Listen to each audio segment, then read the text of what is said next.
ॐ नमो नारायणाय।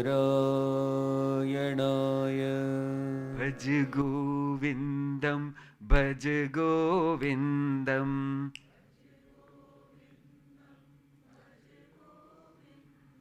गोविन्दं भज मूढमते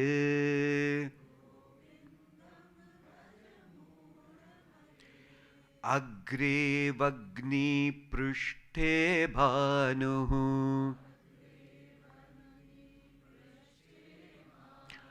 रात्रौ चुबुकसमर्पितजानुः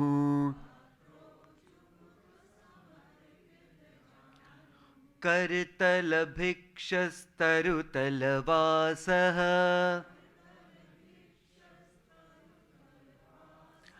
तदपि न मुञ्चत्याशापाशः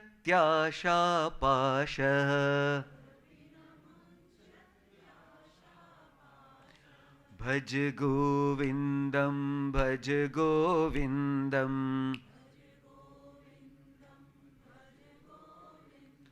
गोविन्दं भज मूढमते।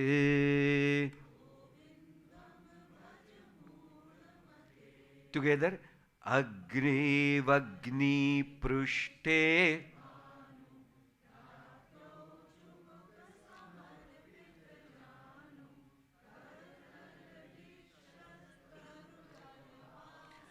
करतलभिक्षस्तरुतलवासः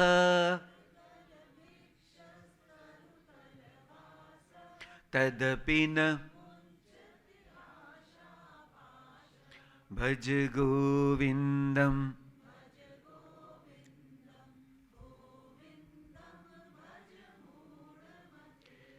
ओहो, अभी देखो क्या कहते हैं। बोले अग्रे वग्नि, ये बड़ा ही व्यक्ति है, कोई साधना करने की इच्छा है इसकी, तो क्या किया? अग्रे यानी पहले सामने ये बड़ा फायर, यानी जैसे चिता जलती है वैसे लकड़े रखे और आग जला दी, और उसके जस्ट पीछे बैठा है। पृष्ठे भानु, पीछे से ये चमक रहा है। कौन? सूर्य जी भगवान, बिल्कुल बहुत ही स्कॉर्चिंग हीट ऐसे। रात्रौ चुबुक समर्पित जानु, बोले रात्रि में तो बड़ी ठंडी ठंडी हवा बस चलती है और इसके लिए कुछ नहीं इसके पास, ऐसे करके सिकोड़ करके बैठा है। ओहो, खाने को करतल भिक्षस्तरुतलवास, खाने को भी एक भी बर्तन वर्तन कुछ नहीं है, अपने हाथों में भिक्षा लेके खाता है। सोता कहां है? तरुतलवास, झाड़ के नीचे। तदपि न मुंचति आशा पाशः, बोले फिर भी इसकी जो इच्छाएं हैं वो निकलती नहीं बाहर, बैठी है अंदर और सोचते रहता है कि कब ऐसा होगा, कब वैसा होगा, कब ये मिलेगा, कब वो मिलेगा। इतना सारा करके भी हो नहीं रहा है। अभी ध्यान देना, ये बड़ी ही इंपॉर्टेंट बात है। एक बार की बात है, हमारे गुरुदेव स्वामी चिन्मयानंद जी जब तपोवन जी महाराज के पास गए, तो तपोवन जी महाराज रहते थे उत्तर काशी, और तब का उत्तर काशी 1949-50, आज का उत्तर काशी बिल्कुल ही भैया पूछो मत, 5 स्टार होटल भी है वहां। और बोलते हैं कि सन्यासी कम और बाकी लोग ही ज्यादा, और लोग जाते भी है वहां, कोई साधना वादना करने को तो बिल्कुल नहीं। क्यों? उत्तर काशी को देखना है। क्या देखना है? नहीं, अच्छा अच्छा नजारा है। अभी वो जो पवित्रता है, वहां जाकर के, धाम में जाकर के साधना करनी है। साधना तो चली गई, डैश डैश डैश रह गया। तो ये बात चल रही है अभी सब तरफ। तब की तो ऐसी कंडीशन थी कि वहां ना गाड़ी जाती थी, ना घोड़ा जाता था, पैदल जाना पड़ता था, तो कोई नहीं जाता था। तो कौन जाता था? देखो, तब कभी उत्तरकाशी और गंगोत्री वगैरह जाना है तो बोलते थे भैया टाटा बाय बाय, अभी हम जा रहे हैं, आएंगे कि नहीं पता नहीं, जंगल में से जाना है, कब कोई खा लेगा पता भी नहीं चलेगा, कब क्या हो जाएगा पता भी नहीं चलेगा, ऊपर से गिर गए पता भी नहीं चलेगा। तो ऐसी कंडीशन थी। ऐसे कंडीशन में गुरुदेव स्वामी चिन्मयानंद जी तपोवन जी महाराज के पास रहते थे। आप ध्यान देना, अभी ये कितनी इंपॉर्टेंट बात है।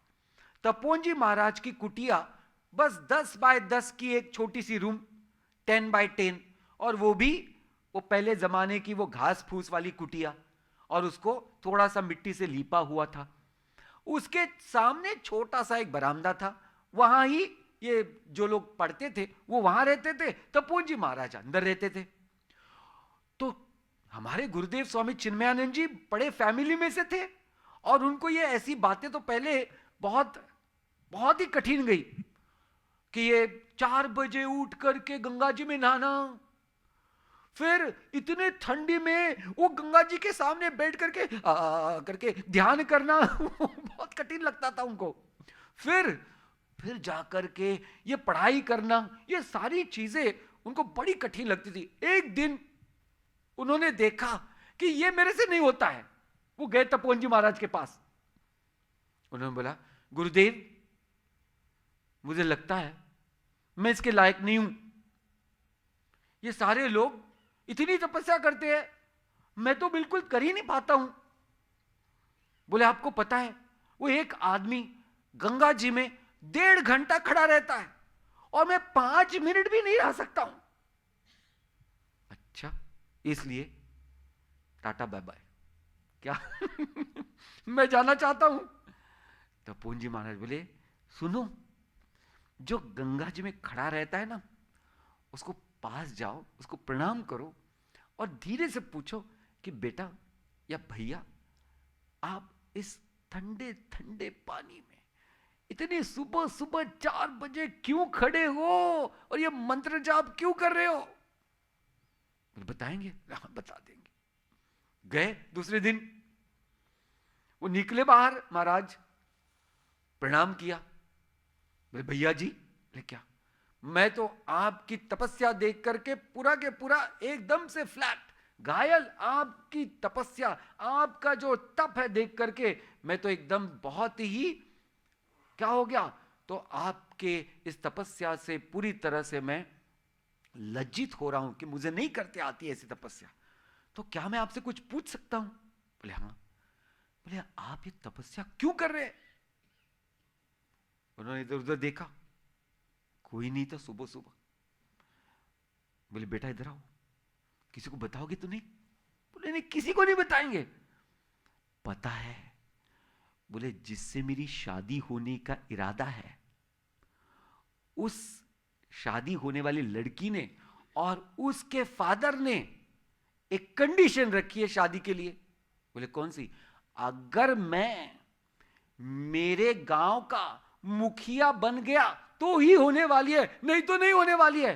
बोले वो मुखिया बनने के लिए मैं गंगा जी में खड़ा होकर के तपस्या कर रहा हूं। हे गोविंद, ध्यान दिया? अग्रे वक्नी पृष्ठे भानु, ओहो रात्रो चुबुक समर्पित जानू, करतल भिक्षस तरुतल वासः, तदपि न मुंचत आशा पाशः। ध्यान देना, हाँ, ये सिर्फ तपस्या तपस्या तप करना, बट तप करने के पीछे भाव क्या है, ये सबसे बड़ी बात है। और ये भाव सुधरता कब तक नहीं, जब तक आप अपने मन को पवित्र नहीं करते। और पवित्र मन होने के लिए कर्मयोग सबसे सहज साधन है।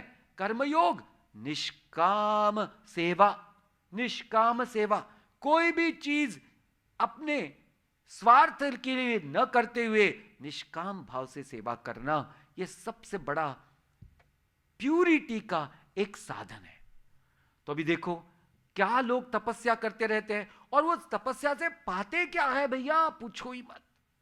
एक व्यक्ति थे, नाम तो मैं आपको नहीं बताऊंगा, सांदीपनी साधनालय में आ गए। सांदीपनी साधनालय यानी जहां हम वेदांत की शिक्षा पाते हैं। 6 महीने उन्होंने वो किया। उन्होंने देखा, अरे ये क्या चल रहा है, ब्रह्म ब्रह्म ब्रह्म। बोले भैया ये ब्रह्म ब्रह्म बहुत हो गया, मैं तो चला। चले गए हिमालय में। जब हमारा कोर्स हो गया, आए भैया, हम गए सिद्ध कहां, उत्तरकाशी, अपना आश्रम है। सबके सब बैच, उनको पता चला कि भैया ये मैं जो बैच में सीख रहा था वो बैच के लोग आ गए 2 साल के बाद। जटा लाल लाल आंखें, यहां से भस्म, यहां से भस्म, ये बड़ी बड़ी माला है, दंड हाथ में, आ गए लेकर के। हमने पूछा क्या कर रहे हो? क्या क्या कर रहे हैं? मांत्रिक बनाऊं मैं, किसी को भी कुछ भी कर सकता हूं, किसी का कुछ भी छीन सकता हूं। भैया किसका कुछ ले करके, किसका कुछ छीन करके करने वाले क्या हो? तुमको क्या मिलने वाला है? बोलो जी, है या ना? ऐसे है ये तपश्चर्या करना। उसके पीछे समझना चाहिए किस लिए, किस लिए। सिर्फ हमारी आशा अगर तपस्या बढ़ रही है, हमारे अगर वासनाएं बढ़ रही है, अगर हमारी इच्छाएं बढ़ रही है, तो उस तपस्या का कोई अर्थ नहीं बनता है। तो इसलिए माइंड की प्यूरिटी पहले होनी चाहिए, और उसके लिए सत्संग में अच्छी बातें सुन करके, अच्छा काम करके, भगवान का नाम लेकर के अपना मन शुद्ध करना है। तभी जाने वाली है ये आशा। अच्छा भगवान, क्या कोई दूसरा उपाय है? इतने सब लोग बोलते रहते हैं कि भैया बहुत बड़े बड़े तीर्थक स्थान है, वहां चलो, उसका क्या? अच्छा उसका भी हम बता देते हैं। भज गोविंदम भज गोविंदम,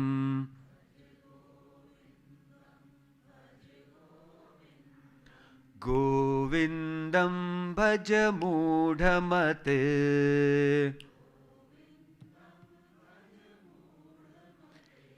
कुरुते गंगा सागर गमनम,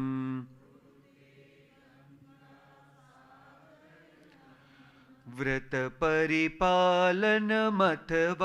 दानम,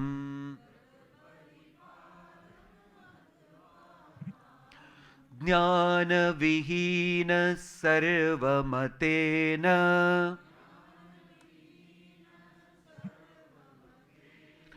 भजति न मुक्तिं जन्मशतेन,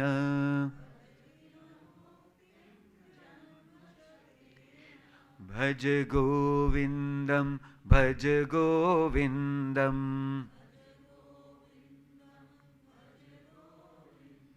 गोविंदम भज मूढ़मते।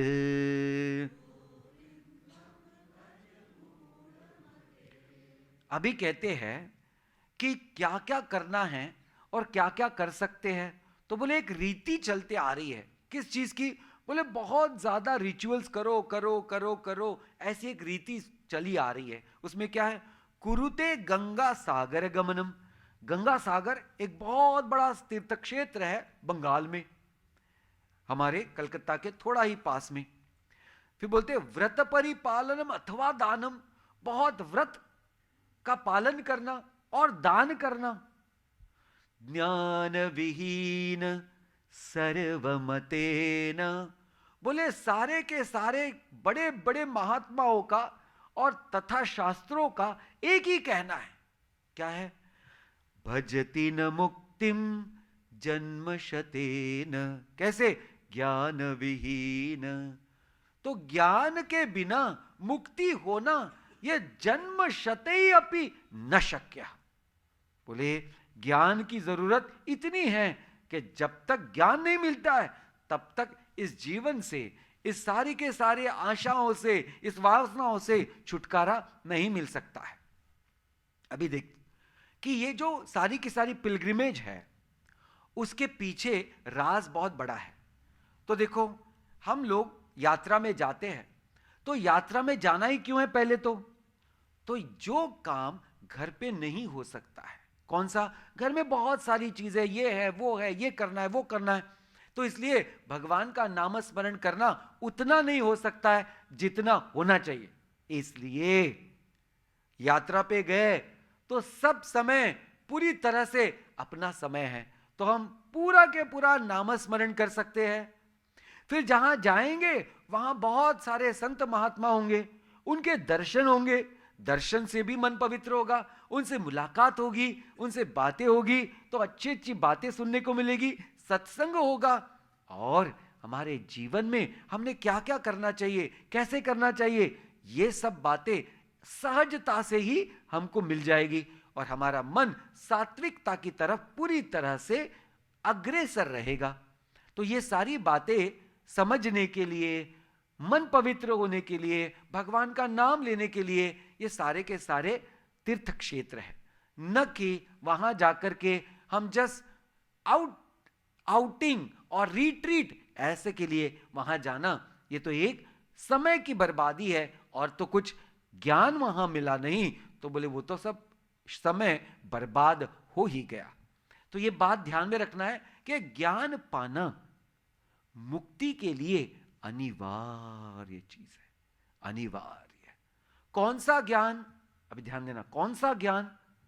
बोले वो ज्ञान कि जिस ज्ञान से ये पता चले कि मेरा स्वस्वरूप क्या है, मेरी सच्ची पहचान क्या है, और मैं यहां क्यों आया हूं, और मेरा जीवन में कर्तव्य क्या है। ये जो ज्ञान है, वो ज्ञान हासिल करना सबसे इंपॉर्टेंट चीज है। वो ज्ञान हासिल करके ही अपना पूरा के पूरा मनुष्य जन्म सफल होने वाला है। तो ऐसी सुंदर बात जब कही, अभी कहते हैं कि जो ज्ञान पाने के लिए, और जो जिसने ज्ञान पाया है, वो व्यक्ति कैसे रहता है। अभी ये सुंदर ऐसा श्लोक है कि जिसमें ज्ञान है तो उसका मन कैसे रहता है, उसका जीवन कैसे रहता है। कहते हैं, भज गोविंदम भज गोविंदम,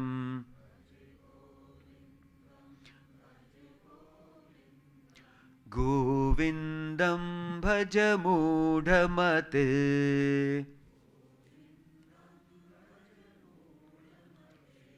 सुर मंदिर तरुमूल निवासः,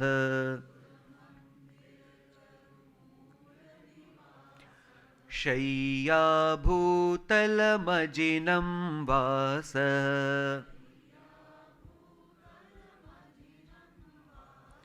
सर्व परिग्रह भोगत्यागः,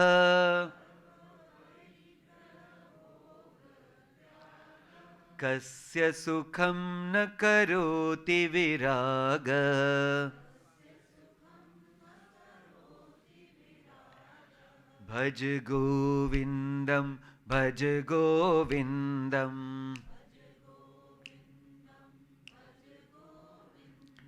गोविंदम भज मूढ़मते,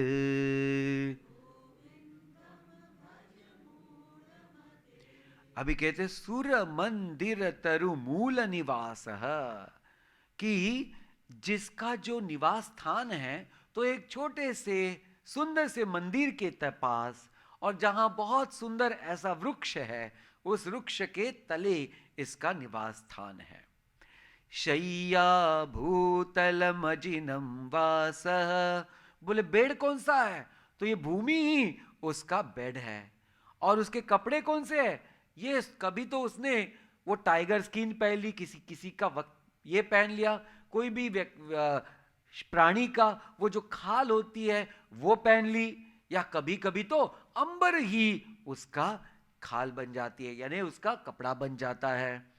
सर्व परिग्रह भोग त्यागः, सारी इच्छाओं को उसने छोड़ दिया है, भोग उसके जीवन से चले गए हैं, त्याग उसका सबसे बड़ा ज्वेल बन गया है, सबसे बड़ा गहना बन गया है।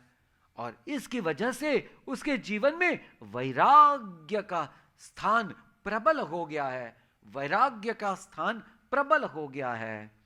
बोले ऐसा जो है कुछ भी सुख की कहीं से भी उसको इच्छा नहीं है। क्यों हुआ? क्योंकि उसने सही तरीके से सत्संग किया। सत्संग करते करते उसके सारे गलत विचार दूर हो गए। उसने कर्मयोग किया, कर्मयोग से उसका मन पवित्र हुआ, गुरु के श्री चरणों में उसने स्थान पाया, गुरु के श्री मुख से उन्होंने शास्त्र का अध्ययन किया, और ऐसे ज्ञान पा करके उनको ये पता चला कि ओहो हो, जिसको मैं सदियों से ढूंढ रहा हूं, जिस आनंद को मैं पाने की बड़ी ही इच्छा रख करके आया था, वो कहीं दूर नहीं है, वो तो मेरा स्वरूप है, मेरा अपना आपा है। इसलिए किसी भी वस्तु से या किसी भी व्यक्ति से कोई सुख पाने की इच्छा का अंत हो गया, अंत हो गया। देखो, जीवन का अंत नहीं हुआ है, लेकिन हुआ किसका अंत? उस मन में जो एक विचित्र धारणा थी कि सुख बाहर है, सुख उन पदार्थ में है, सुख लोगों में है, ये धारणा दूर हो गई मन पवित्र होने के कारण। और अभी ये व्यक्ति रहता कैसे है, जीवन कैसे जीता है? बहुत ही सुंदर श्लोक है। भज गोविंदम भज गोविंदम,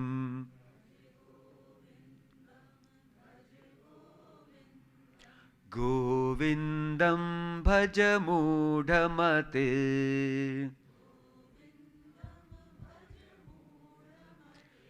योगरतो वा भोगरतो वा,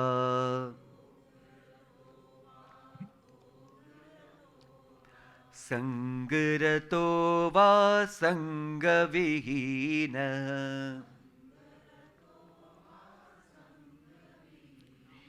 यस्य ब्रह्मणि रमते चित्तम्,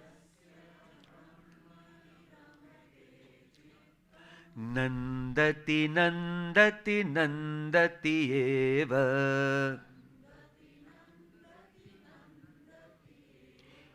भज गोविंदम भज गोविंदम,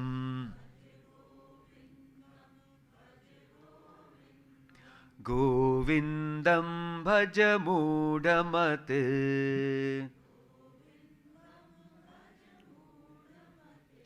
साथ में योगरतो वा,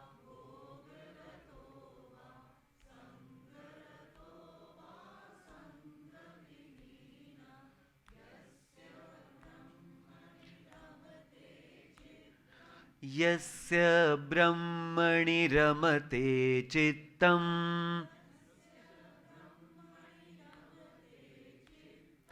नंदति नंदति भज गोविंदम।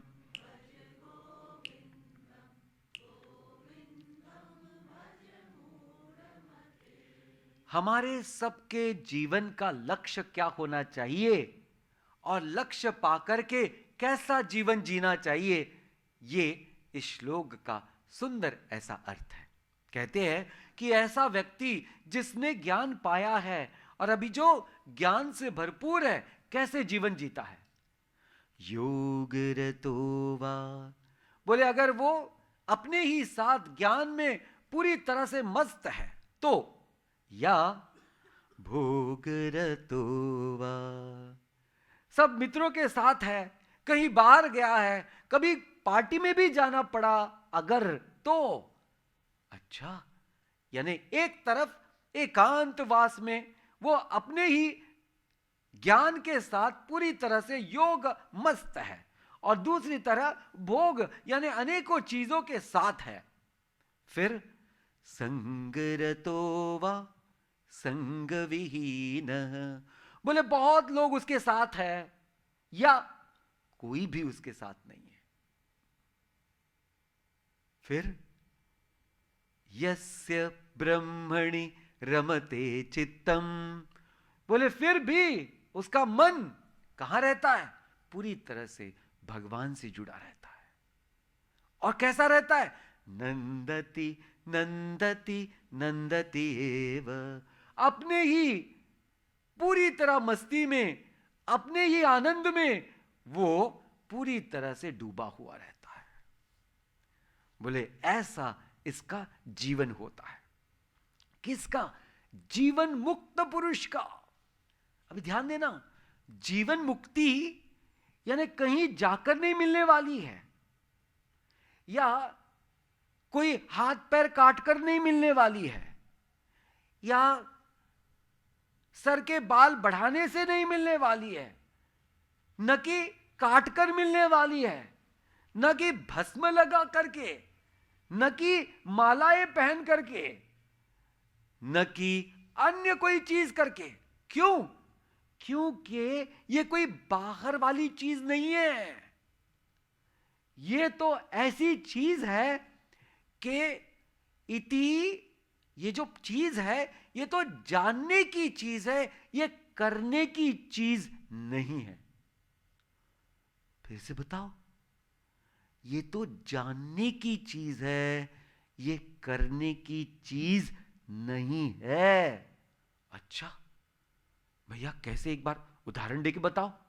अच्छा जी, अभी एक व्यक्ति क्या हुआ, वो ना बहुत डिप्रेशन में आ गया, और ये डिप्रेशन में उसको ऐसे लगा कि उसका घर नीलाम हो रहा है,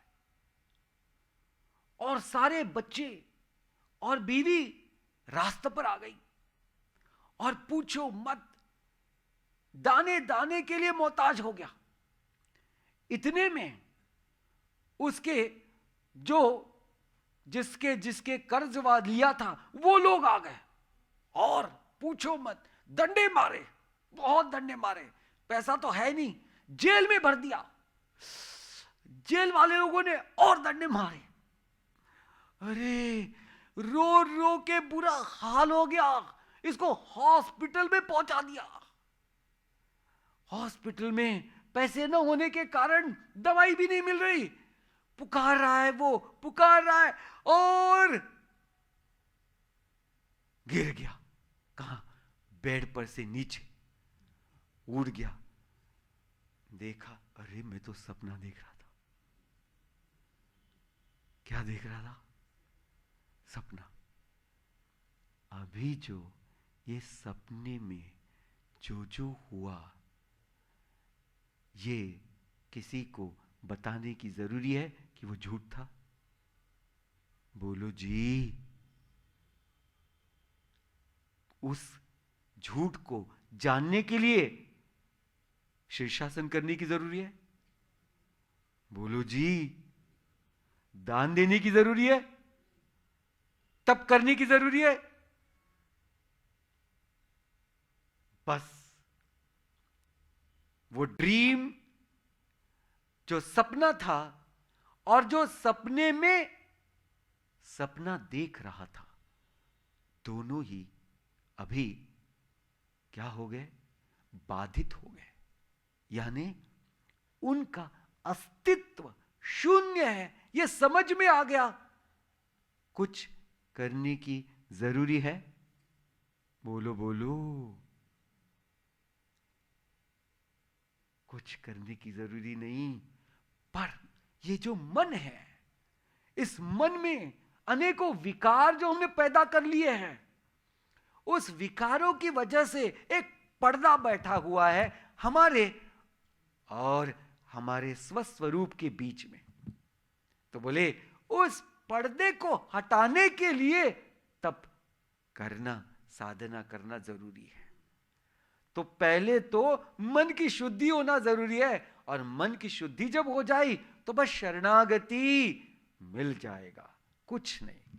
आप अपने आप को बस उस भगवान के श्री चरणों में क्या करना है, समर्पित करना है। बोले बस इतना ही कर सकते हैं? बोले हाँ, छोटी मोटी साधना कर सकते हो? हाँ जरूर कर सकते। क्या करना चाहिए? आहा, भज गोविंदम भज गोविंदम,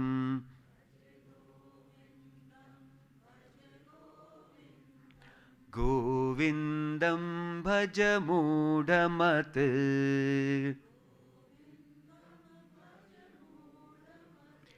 भगवद्गीता किंचित अधीता,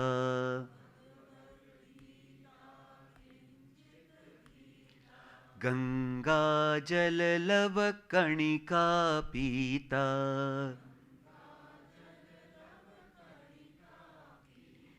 सकृदपि येन मुरारि समर्चा,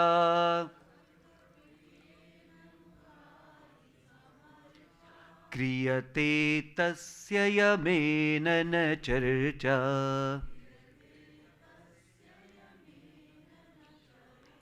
भज गोविंदम भज गोविंदम,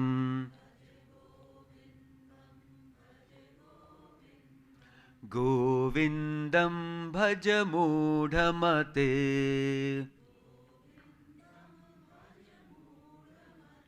साथ में भगवद गीता,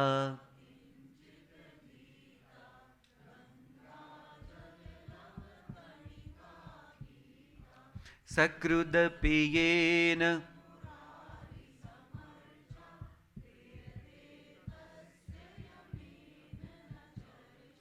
भज गोविंदम।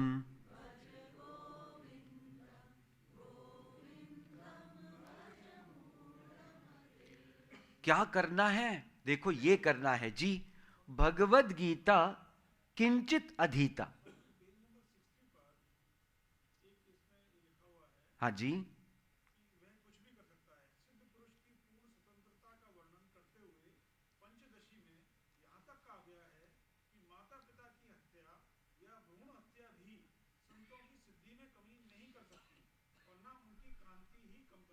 हाँ जी, आप ध्यान देना कि ये जो लिखा है कि ध्यान करना है कि जब व्यक्ति जीवन मुक्त हो जाता है तो अभी प्रश्न ये है कि क्या वो कुछ करने के बाद उसको पाप पुण्य मिल सकते हैं?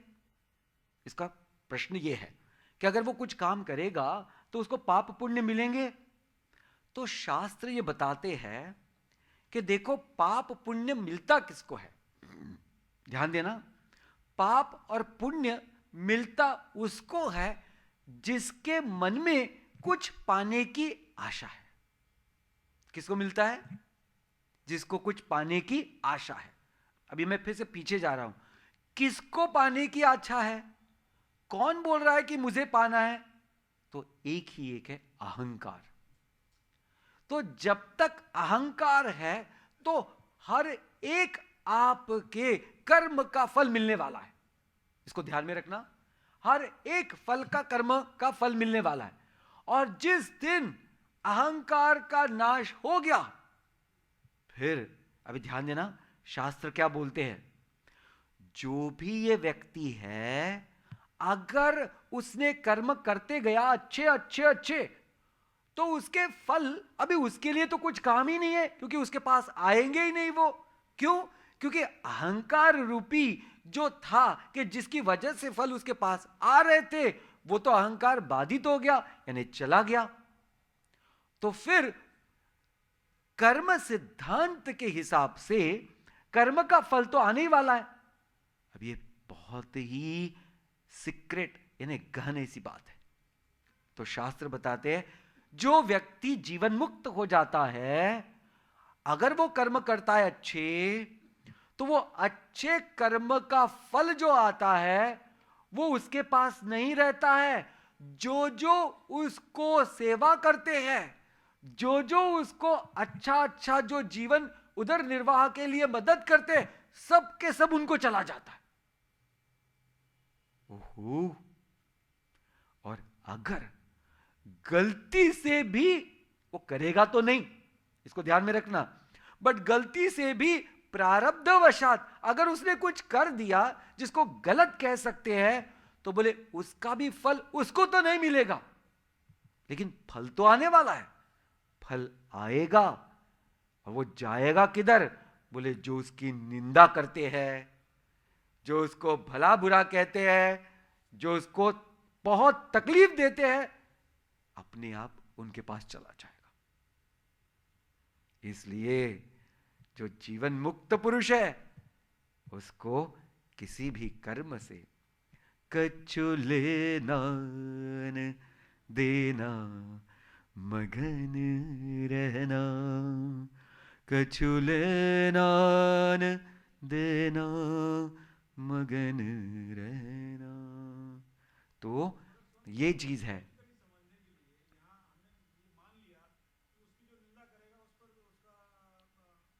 हाँ जी, हाँ,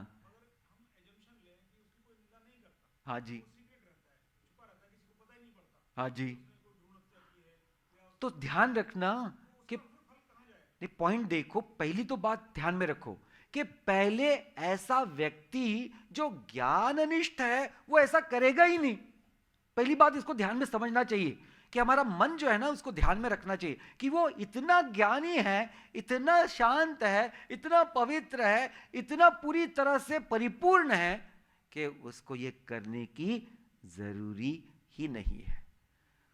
यदा कदाचित अगर ऐसा हुआ, जो हो ही नहीं सकता है, तब की बात भी बोल दी शास्त्र ने, ध्यान में रखो, तब की बात। इसका मतलब वो सब चीजों से परे है, ये समझने के लिए, ना कि अपना मन उस चीज में अटका कर रखने के लिए। इसको ध्यान में रखना। हाँ जी, अभी कहते हैं करना क्या चाहिए? बोले हमारा मन साफ करने के लिए भगवत गीता किंचित अधीता। बोले रोज भगवत गीता की पढ़ाई करो। कितनी? थोड़ी थोड़ी। आहा, जो भगवत गीता की थोड़ी थोड़ी पढ़ाई करेगा उसको तो समझ में आ ही जाएगा एक दिन। क्या? समत्वम योग उच्यते, कि सबसे बड़ी तपस्या क्या है? अपने मन को समत्व में स्थापित करना। इससे बड़ी तपस्या कोई है ही नहीं। न ये ड्रेस का कलर चेंज करना, न ये बाल को बढ़ाना, न उसको काटना, न कोई अन्य। समत्वम योग उच्यते, इसको ध्यान में रखिएगा। किंचित अधीता, पढ़ाई करनी पड़ेगी थोड़ी थोड़ी। फिर बोलते गंगा जल लव कणिका पीता। गंगा जल जो पवित्र ही है, उसको थोड़ा थोड़ा आपको जल तीर्थ समझ करके लेना पड़ेगा। अभी इसमें दो चीजें हैं कि गंगा जल तो पवित्र है ही, उसका आप जल प्राशन करो। और गंगा जी कैसे है? निरंतर बहते रहती है, निरंतर बहते रहती है। तो बोले वो स्रोत है कहां से? तो वो निकलती है हिमालय से, पर जाती है पूरी तरह समुद्र में मिल जाती है और अपना अस्तित्व खो देती है। तो बोले भक्ति से अपना अस्तित्व खो देना, यही बड़ी तपस्या है। कौन सा अस्तित्व? मैं हूं ही नहीं, बस वही वो है, वही वो है। भगवान ही भगवान है, सब तरफ मेरा कोई अस्तित्व ही नहीं है। कैसे होगा? सकृत पियेन मुरारी समर्चा। अरे थोड़ा तो कुछ अच्छा काम करो। क्या? अरे उस मुरारी, उस भगवान की पूजा करो, उसकी अर्चना करो, उसका वंदन करो। फिर क्या होगा? क्रियते तस्य यमेन न चर्चा। बोले आपके इर्द गिर्द कोई भी निगेटिविटी नहीं रहेगी, कोई भी गलत बात आपके जीवन में आई भी तो वो वहीं से आपके ताकत को टकरा करके चली जाएगी। ऐसी चीज हो सकती है कब? भज गोविंदम भज गोविंदम गोविंदम भज मूढ़मते। 21वां श्लोक।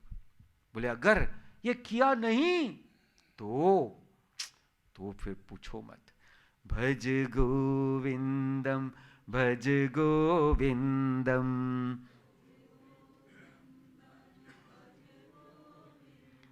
गोविंदम भज मूढ़मते।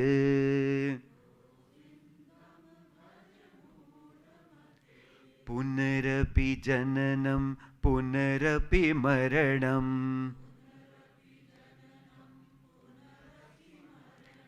पुनरपि जननी जठरे शयनम।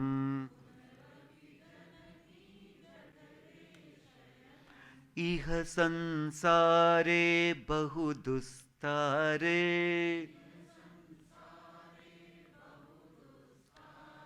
कृपया पारे पाहि मुरारे।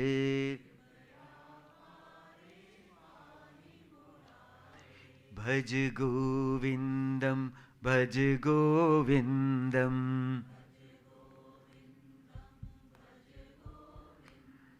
गोविंदम भज मूढ़मते।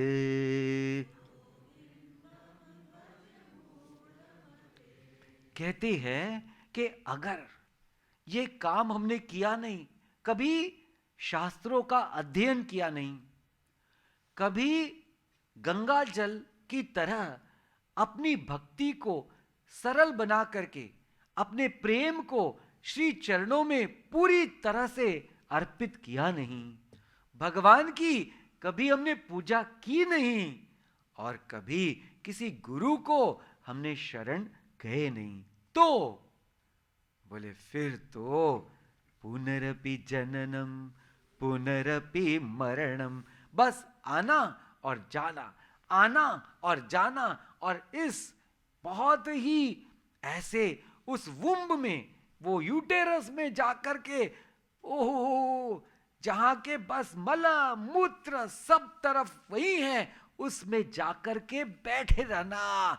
जहां के नाक में क्या है, इधर में क्या है, मुंह में क्या है भगवान। बोले ऐसे ही ये चलता रहेगा जब तक हम समझेंगे नहीं कि क्या करना चाहिए। बोलते हैं इह संसारे बहु दुस्तारे।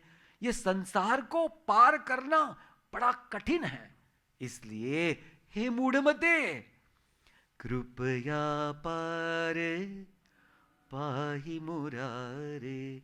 शरण जाओ, शरण जाओ उस भगवान के श्री चरणों को, और अपने अहंकार को मिटाने के लिए भक्ति, ज्ञान और कर्म योग को अपनाओ।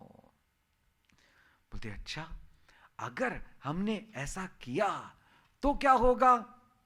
तो बोलते हैं अगर आपने ऐसा किया तो आप इस भवसागर से पार चले जाओगे।